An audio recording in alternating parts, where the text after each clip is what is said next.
Hello everyone, myself Giri, faculty of OHM Institute for Power System subject. So in this session, I am going to cover the previous year's questions of KPTCL and KPSC exams related to power system subject.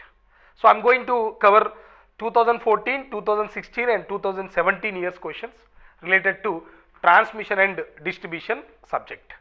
Now we will begin with the first question. Let's see, in this question is clearly asking about the concept of an electrically short, medium and long lines is primarily based on nominal voltage of the line, physical length of the line, wavelength of the line or power transmitted over the line. So we know that for analysis point of view, we classify the lines as short line, medium lines and long lines. Now this classification is mainly based on the physical length of the line. If you notice, less than 80 kilometers, we say that it is a short line. If the length of the line is less than 80 kilometers, then we model the line as a short line and we do the analysis. And if the length of the line is in between 80 kilometer to 160 kilometer, then we model the line as a medium transmission line. If the length of the line is greater than 160 kilometers, better to say greater than or equal to 160 kilometers, then we model the line as long line for analysis point of view. Analysis means we are going to calculate the regulation and efficiency. To calculate the regulation and efficiency, we model the transmission line either short line or medium line or long line depending on its length.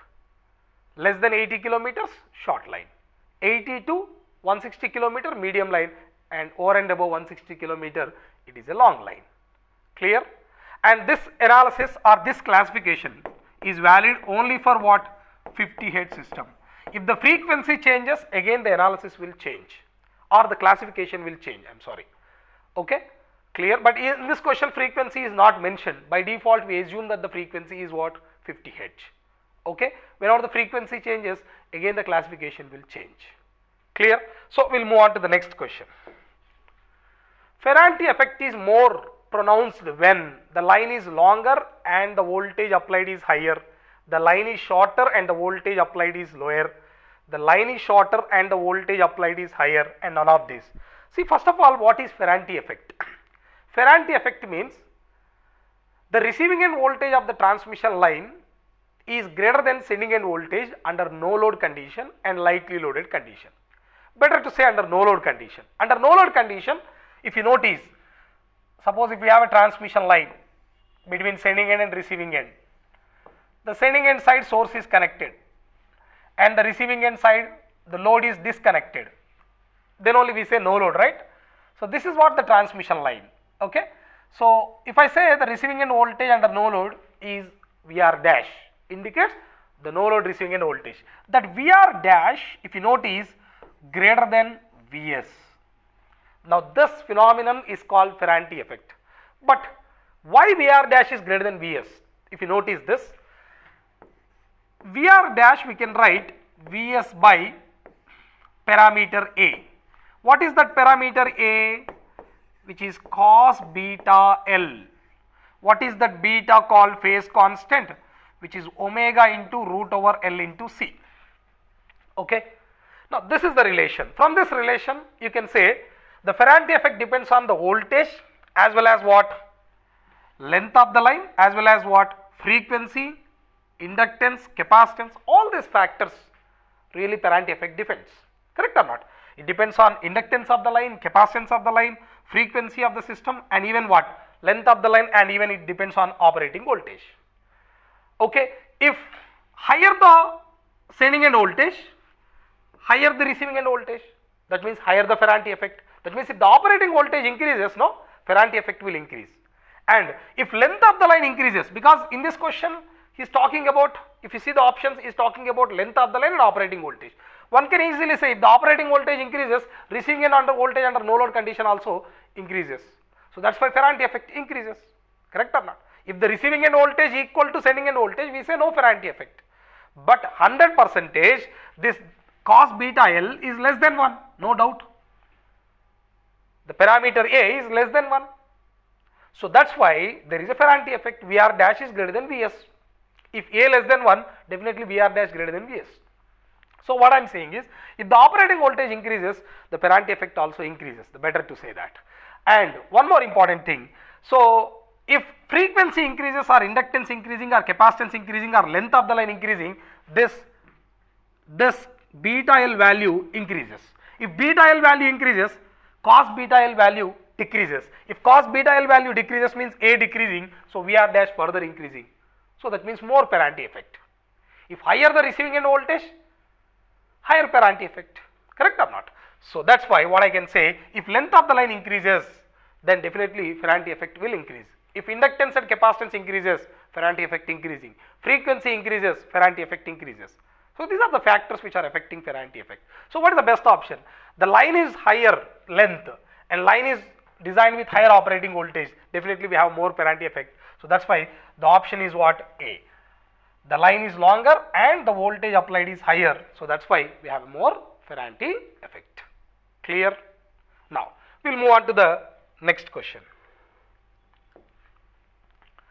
In overhead transmission lines, generally used are, that means is asking what type of conductors used. We can understand from the options: copper conductors, aluminum conductors, ACSR conductors, none of the above.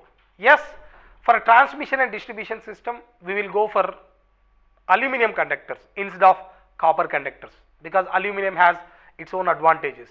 The main advantages of aluminum when compared to copper is it is lightweight and also economical, plenty available in nature, whereas the cost of copper conductors is very high compared to aluminum.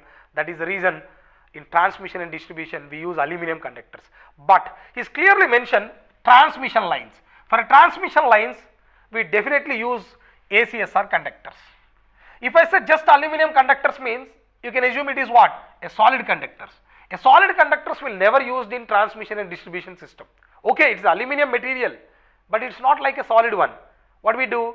We divide the conductor into n number of smaller cross section area conductors. We bunch them, we twist them to form a single conductor, that is called stranded conductors. We always use stranded conductors. Okay, if it is a stranded conductors, it might be double AC conductors, all aluminum conductors, or aluminum conductors steel reinforced, or triple AC, all aluminum alloy conductors. These are the three variety of conductors which are famously used in transmission and distribution point of view. Double AC conductors are used in distribution system, ACSR conductors are used in transmission system, triple AC conductors are used both in distribution system and transmission system for special applications. Special applications means, what are the special applications? Especially in distribution system, if you want to go for longer spans, then triple AC conductors are preferred. In transmission system, if you want to use lightweight tower constructions, then again triple AC conductors. Okay, so it's clearly saying transmission lines. That's why the best answer is what? ACSR conductors. Again I am saying double AC conductors are not suitable for longer spans, but ACSR conductors are suitable for what? Longer spans, because of high tensile strength. Now we will move on to the next question. Transposition of transmission line is done due to, first of all, what is called transposition and why we need to do the transposition. To understand this, if you notice, our transmission lines are arranged either in symmetrical configuration. If you see the transmission lines, they are arranged either in symmetrical configuration or unsymmetrical configuration. Unsymmetrical configuration means either horizontal configuration or vertical configuration. Okay, see what is called symmetrical, horizontal, vertical configuration. Quickly I will tell you here. Suppose if these are the three conductors which are arranged like this, and X, Y, Z, three conductors means RYB, right? Now just notice here, if X equal to Y equal to Z, now that is called symmetrical configuration. Then X not equal to Y not equal to Z, now that is called originally unsymmetrical configuration. But in horizontal and vertical spacing, the conductors are placed like this. This is called horizontal configuration, where the distance between the two adjacent conductors are same. x equal to d, y equal to d, but z equal to what now? 2d. This is called horizontal configuration, and the vertical configuration means something like this. Okay, again x is d, y equal to d, z equal to 2d. Okay, what I want to say here is, in case of symmetrical configuration, we get LA equal to LB equal to LC. That means we get a balanced network, we get balanced inductances, we get balanced reactances, we get balanced impedances, and we get balanced voltage drops. But for unsymmetrical configuration, horizontal and vertical configuration, we get unbalanced inductances. That means we are going to get LA, LB, LC are not equal for unsymmetrical configuration, even horizontal and vertical also. And since the inductance are not same, reactance also not same, impedance of all the phases not same, that means we get unbalanced voltage drop, right? We get unbalanced voltage drop. That's why we get a system unbalanced. So it is very tough to handle unbalanced system. That is why transposition is done. What is called transposition is, in transposition, to regain the symmetry, the positions of the power conductors are exchanged at regular intervals.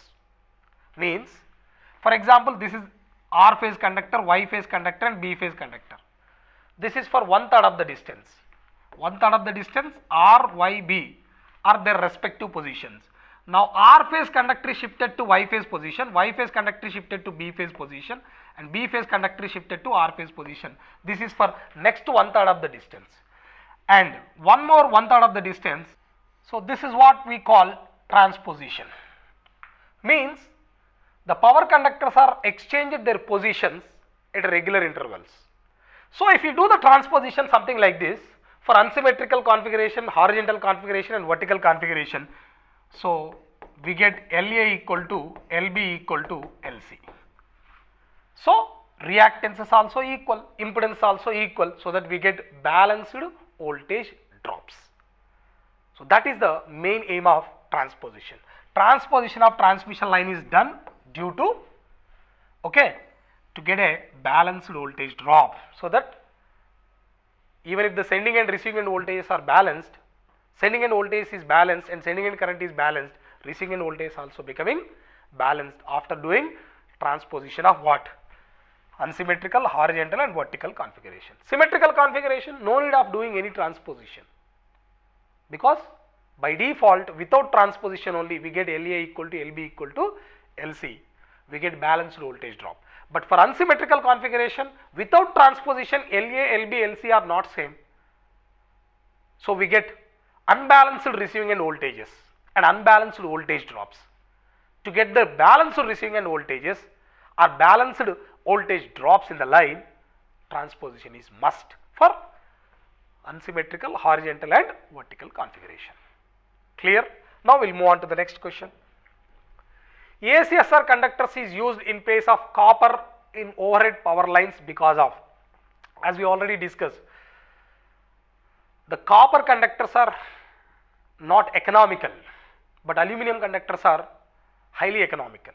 The cost of aluminum conductors is very less, and aluminum conductors are plenty available in nature, and aluminum conductors are lightweight. So these are the advantages.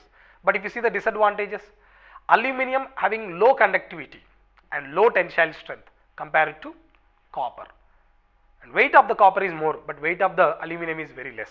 That is an advantage for aluminum. Lightweight conductors is always suitable for transmission and distribution. So anyway, but the main reason why we are using aluminum conductors for transmission means cost. Okay, so that's why what is the best option here? Economy, right? Now we'll move on to the next question. The effect of corona can be reduced if the critical voltage can be raised by.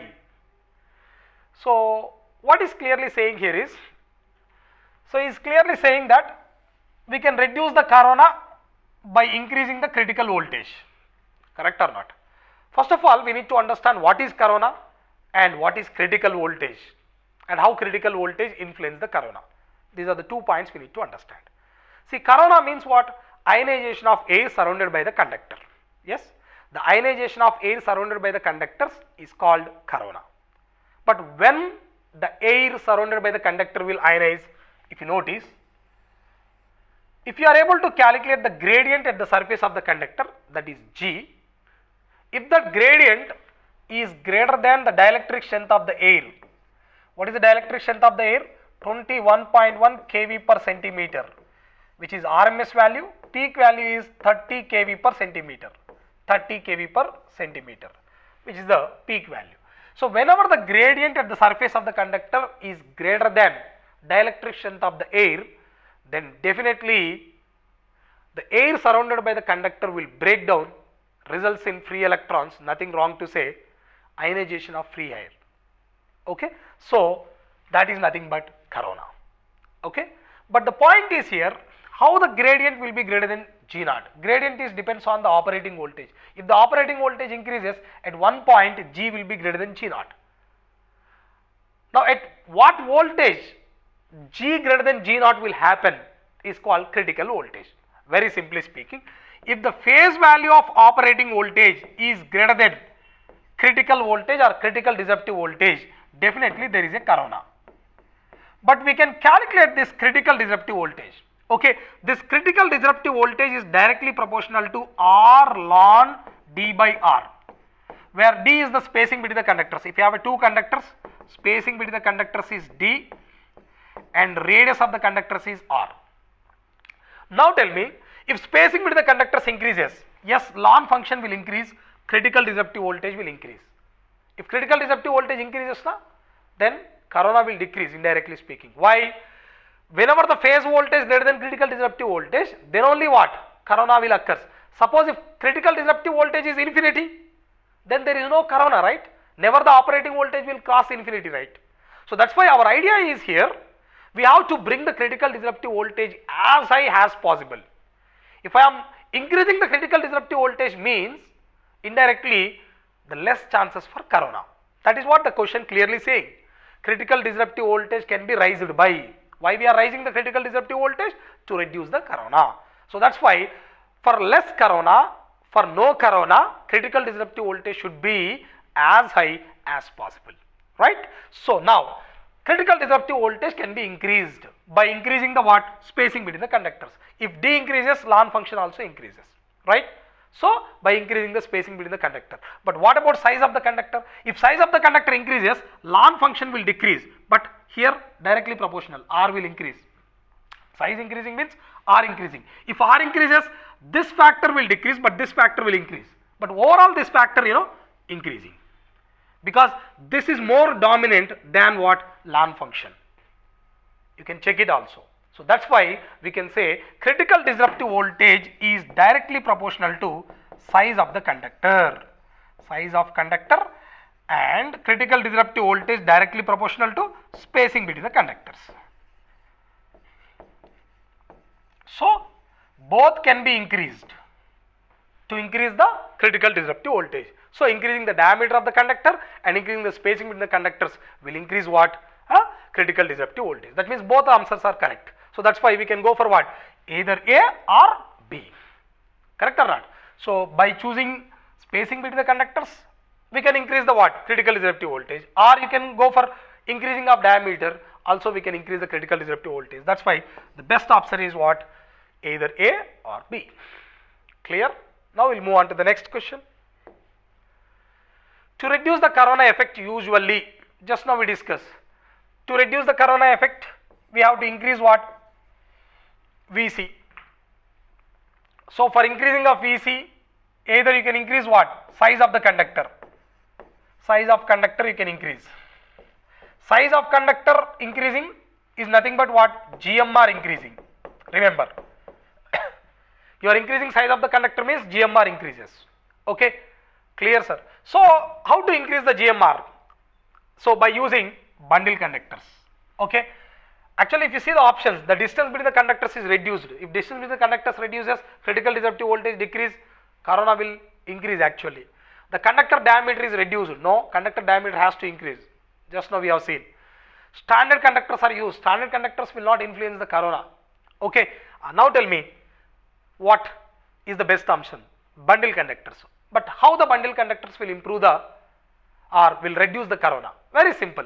Actually, bundle conductors means, for example, if it is a 3-phase system, how many conductors you are using for every phase? Only 1 conductors. If you use more than 1 conductor, maybe 2 conductors per phase, then that is called what? Bundle conductor configuration.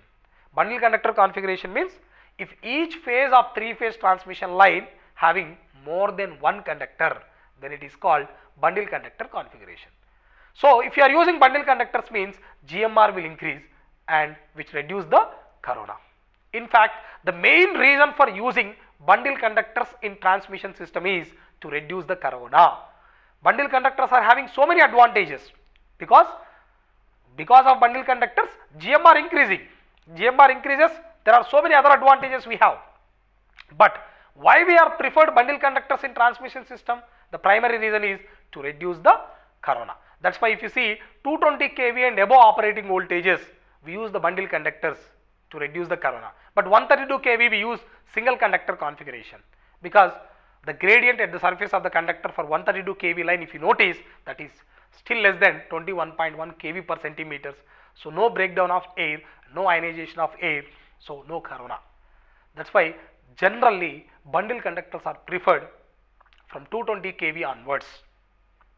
We may use 2 conductor bundle, 3 conductor bundle, 4 conductor bundle, 5 conductor bundle, 6 conductor bundle or 8 conductor bundle, something like that, depending on operating voltage. Okay, again I am saying the main reason for using bundle conductors is to reduce the corona. Now we will move on to the next question. Now reactive power is rate of energy transfer, the product of RMS voltage and quadrature component of RMS current, the product of RMS voltage and RMS current, the product of RMS voltage and phase component of RMS current. So how to answer this question? So we know the formula for reactive power. What is that? VI sin phi, where phi is what? Power factor angle,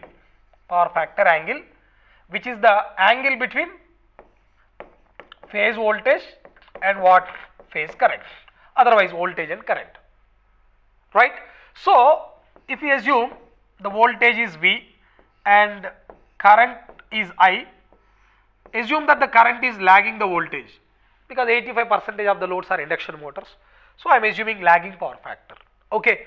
Now I can project this current in phase with the voltage and in quadrature with the voltage. Now this current is called quadrature current. What is that quadrature current? I sin phi, right or not? So in fact we can multiply voltage with what? Quadrature current, so that we get reactive power. That's why it is not just multiplication of RMS voltage and RMS current. It is a multiplication of RMS voltage and RMS current with what? Sin phi. Instead of saying that, we can also say it is a multiplication of voltage and quadrature component of RMS current. So that's why what is the best option? The product of RMS voltage and quadrature component of RMS current.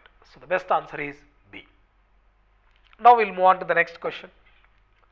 In a long transmission line under no load condition, just now we discussed in the first question, for a long transmission line under no load condition, what happened?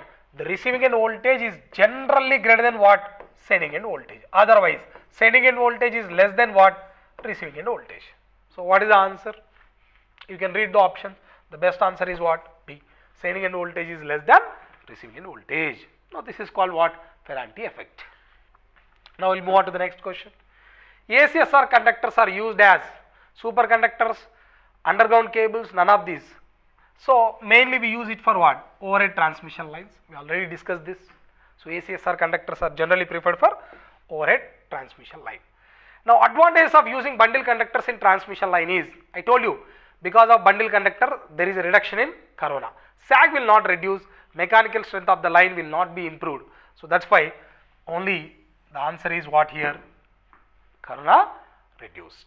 Because of bundle conductor, corona will be reduced, and even maximum power transfer capacity of the line will increase, surge impedance loading of the line will increase, inductance of the line will decrease, capacitance of the line will increase, and reactive power consumption in the line will decrease, voltage drop in the line decreases. So all these are advantages of bundle conductors, and stability also improved. Okay, but apart from that, corona will be reduced. That is the main reason why the bundle conductors are used in transmission system. Okay, so only one option is there, so that's why the best option is C. Now the next question is, in a transmission line having a setting end voltage V for a fixed value of complex power flow, the real power loss is proportional to. If you see the transmission line model, transmission line, series resistance and series inductance, and shunt branches also there. I am just neglecting the shunt branches because this is the resistance which is responsible for power loss. Okay, you cannot apply the formula V square by R here because that V is not the voltage across the resistor. V is the setting end voltage. If I know the voltage across the resistor, let us say that is VR, better to say V capital R. I can apply the formula V capital R square by R. What the common mistake done by the people is, okay, power loss of resistor is V square by R, so that's why it is directly proportional to V square. No, it's not correct. Here the resistor is a series element, is not a shunt element. So that's why current flowing through the resistor is really matters. So we know that complex power or apparent power, better to say, is depends on what? Voltage and current product. What is that current now? S by V. Now tell me what is the loss now? Power loss in the resistor is what? You can apply I square R formula, right? Otherwise V square by R, but V should be what? Voltage across the resistor. We don't know voltage across the resistor. We know the voltage at the sending end side. But sending end voltage and sending end current will give you complex power, right? So what is I now? If you substitute, so the power loss is inversely proportional to voltage square. So the option is D. So that's about the questions on transmission and distribution. So with this, I am closing this session. Thank you. If you have any doubts related to these questions, you can comment in the comment section so that we are going to reply. Thank you and all the best.